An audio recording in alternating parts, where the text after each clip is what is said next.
Let's see here. What do you think the outcomes of the 2023 Greek elections will be, and how do you think the outcomes will affect Turkey? Okay, hold on a second, guys. The Greek elections.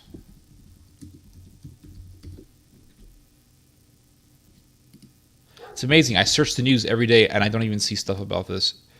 Weber's Greek connection casts shadow ahead of elections. I don't know. I think whoever wins in Greece is definitely going to have an effect on the relationship between, or not relationship, but the tension between Greece and Turkey. I mean, no matter who wins in Turkey, no matter who wins in Greece, you're going to have tensions between those two countries. Doesn't matter if Erdogan wins, or doesn't matter if somebody from the Turkish Republicans win. Greece and Turkey are going to have tensions. Why? Because that's part of policy. It's part of policy. Turkey wants to control the Aegean Sea. Turkey has territorial claims on islands on the Aegean that belong to Greece. Greece says those islands belong to us. Greece wants to put military on the islands. They want to put their navy around the islands. Turkey says, don't do that, Greece. Don't do that. Hoo, hoo, ha, hoo, ha, hoo.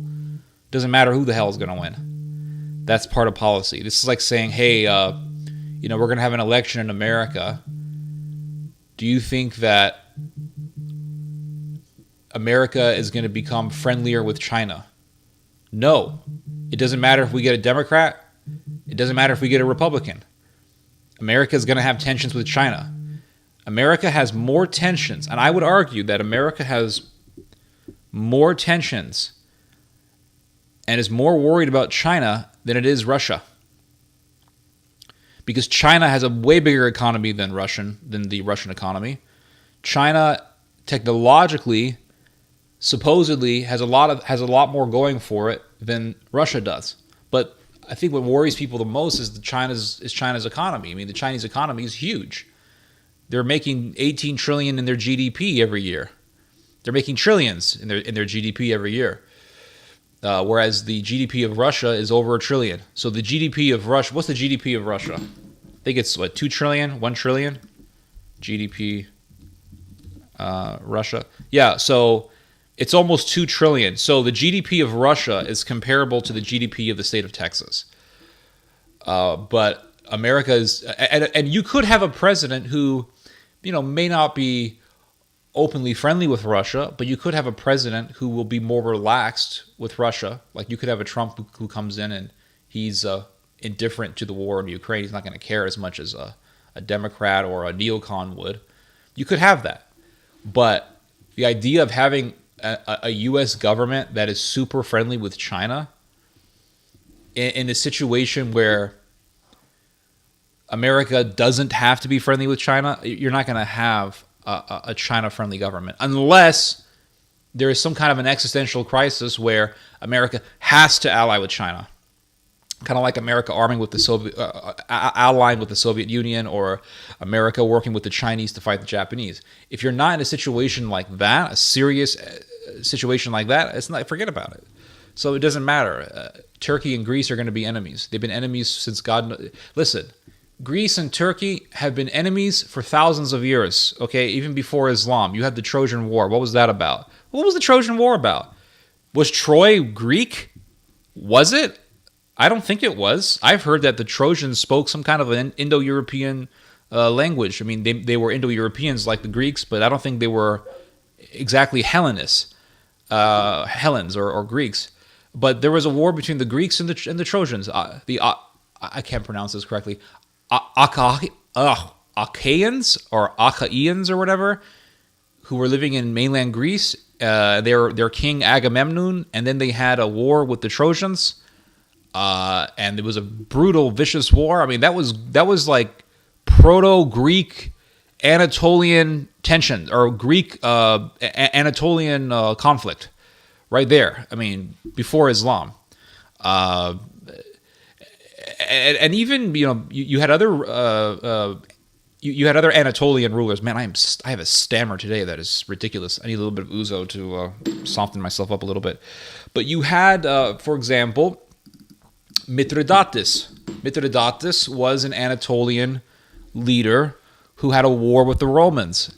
And he was living in modern-day Turkey. And there was a war between the Romans and Mithridates. And Mithridates was this vicious, murderous ruler, part Greek, part Persian, kind of like people in Turkey today. People in Turkey today are mixed between Greek and Persian and Arab. And there was a war between the Romans and Mithridates, a war between the Romans and Anatolians.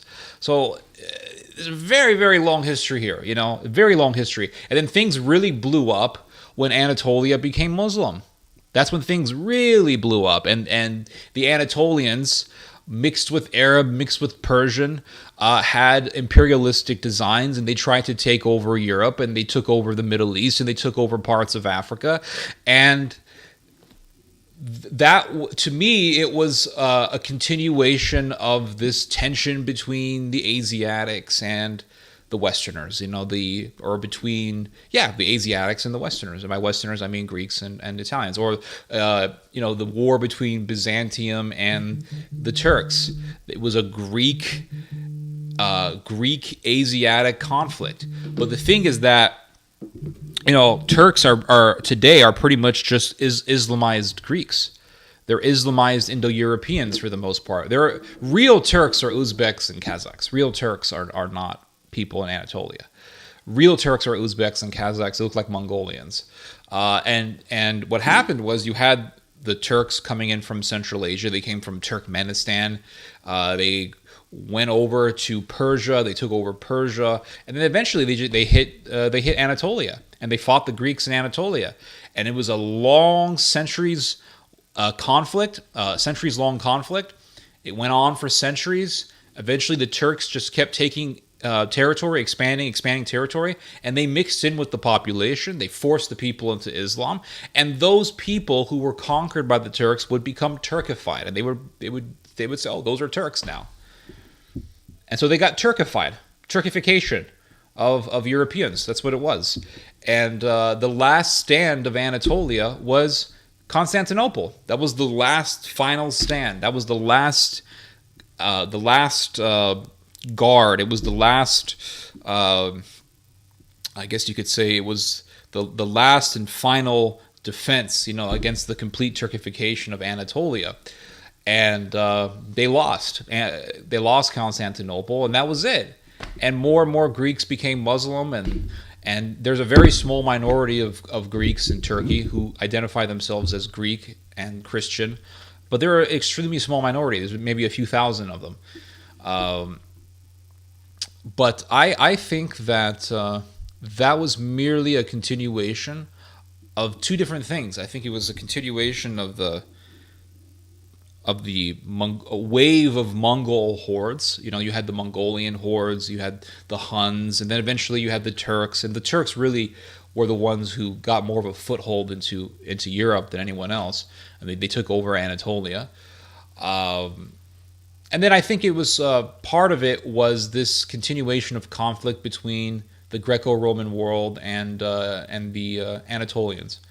It's just my observation. I could be completely wrong. Who knows?